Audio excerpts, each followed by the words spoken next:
All right, let's talk about your major design project. We're going to take what feels like this huge, intimidating challenge and break it down into a clear, manageable journey. And we're going to use your design and technology folio as our guide. So let's just be honest for a second. You're looking at this massive project on the horizon, and it's totally normal to feel a bit lost. Like, where on earth do you even start?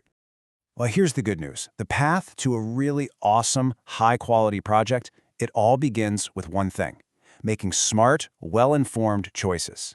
It really all comes down to how you choose and use your resources. So, let's zero in on that first crucial step: picking the right materials, the right tools, and the right techniques for the job you want to do. Getting this right at the start is going to save you so much time and headache later on. Trust me. This means you can't just pick something because it looks cool or, it's easy to get.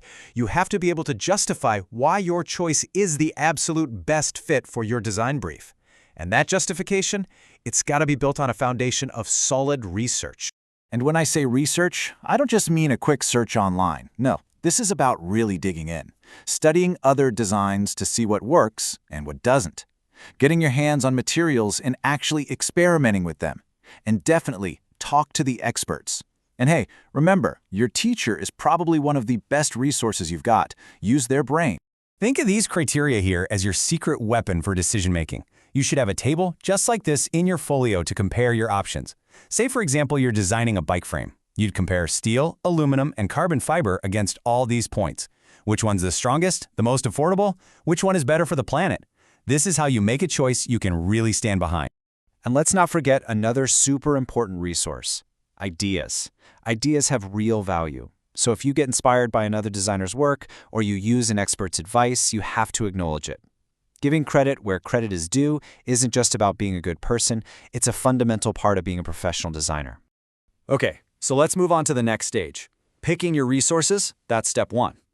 Justifying those choices, well, that's how you tell the story of your project and prove that your design really works.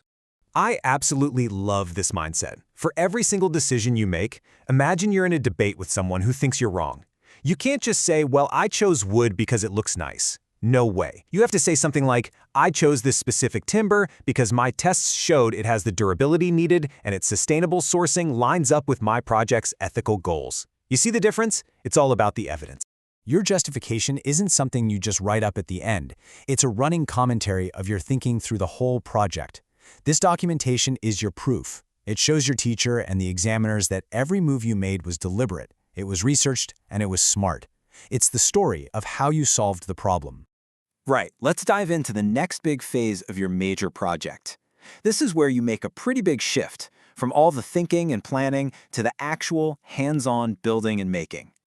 Now here's where your role is a little different from a lot of pros out there.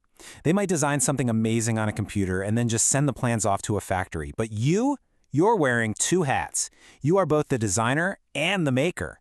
You have to have the skills to bring your own idea to life and do it to a really high standard. And to build something of real quality, you need proficiency. It's a word that just means having a high level of skill, being able to use a tool or a process safely and effectively to get the results you want time after time. It doesn't just happen by magic. You see, proficiency is a journey. It takes practice. So please don't be afraid to grab some scrap material to practice a tricky joint or a new finishing technique before you try it on your actual project. And you know what? Document that practice in your folio. Those little samples are powerful evidence of how your skills grew and your commitment to quality.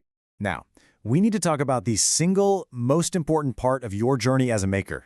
This is completely non-negotiable. It's the foundation for every single thing you do in the workshop. Let me be crystal clear. This rule beats every other rule. Your ambition, your deadline, how cool your design is, none of it matters more than you staying safe.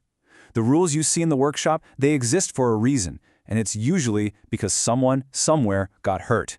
They are there to protect you. And this isn't just a school thing, it's the law. In Australia, workplace safety is a serious legal matter, governed by laws like the Work Health and Safety Act. The safe habits you build in the school workshop now are the exact same ones that will protect you in any future career. A huge part of working safely is doing a risk assessment. Now that might sound like boring paperwork, but it's not. It's just a structured way of thinking ahead. What are the dangers here? What could possibly go wrong? And most importantly, what steps am I going to take to make sure it doesn't? It's your personal safety plan. And of course, always use the right personal protective equipment, your PPE. Think of it as your own personal armor for the workshop. Things like safety glasses, ear protection, proper shoes, they are not optional extras. They are an essential part of the process, just like the tool itself. So, what's the big takeaway here? It's seeing how all of these stages connect and flow into each other. They aren't just separate boxes you tick off a list. They all build on one another to create a single successful project. In the end, your finished major project is so much more than just a physical object.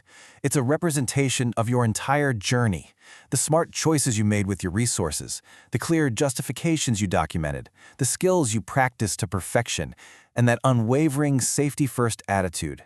Those are the pillars of a truly fantastic major project. So as you keep working, I want you to think about that. Your project tells a story, not just in its final shape, but in every choice that went into making it. Is it going to be a story of careful planning, of ethical choices, of skilled and safe craftsmanship? The choice and the story is all yours to write.